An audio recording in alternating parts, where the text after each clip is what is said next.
Hi. So today I'm going to downgrade my eBay store, and that's kind of a weird thing to do when everything's going really well on eBay, but I'll tell you why.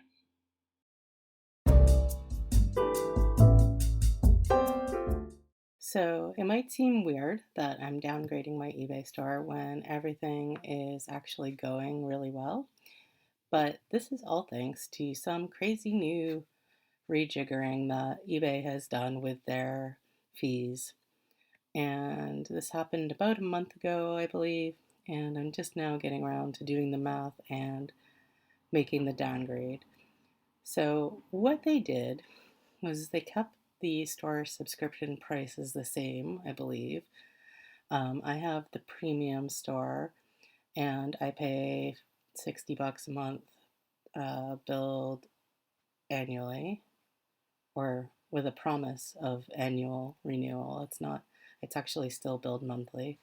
I'm going to downgrade to basic, which is surprising, but this is why.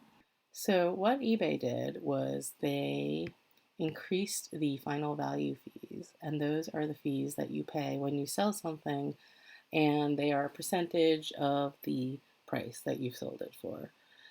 These all went up, or at least most of them went up, but only by a part of a percent each. If you have a store, any store above a starter, these are the current final value fees.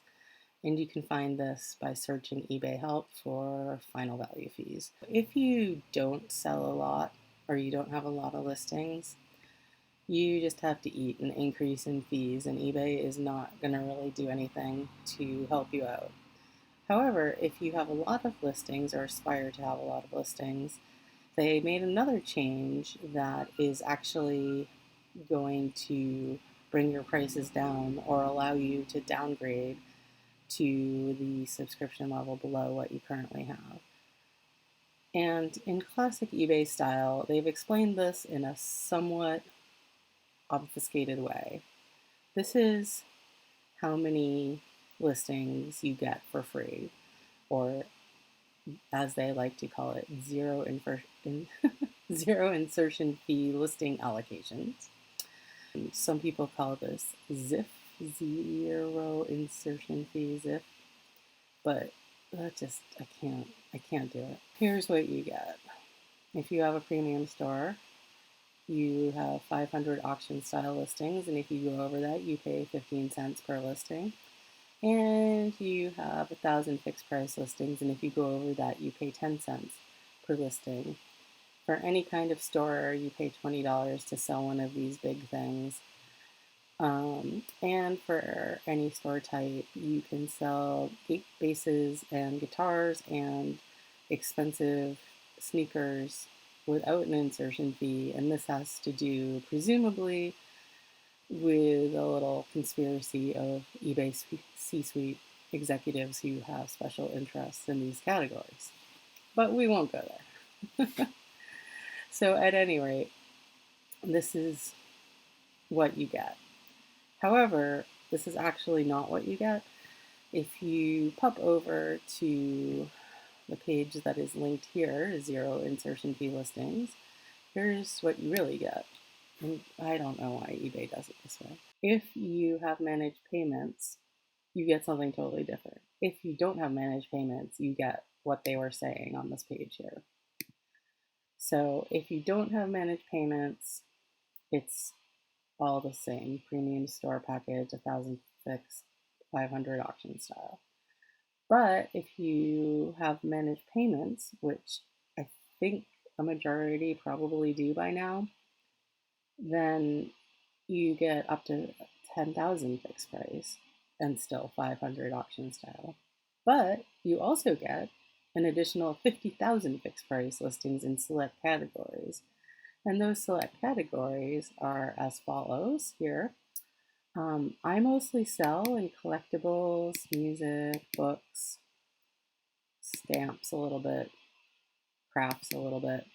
And so those 50,000 free listings or zero insertion fee listings are pretty good for me. I actually am going to downgrade from my premium store to a basic store, which I really never thought I would do when I upgraded however many years ago the other direction, because with managed payments and the basic store, I am going to get my 1,000 fixed price and 250 auction style, and an additional 10,000 fixed price in those categories I just showed you.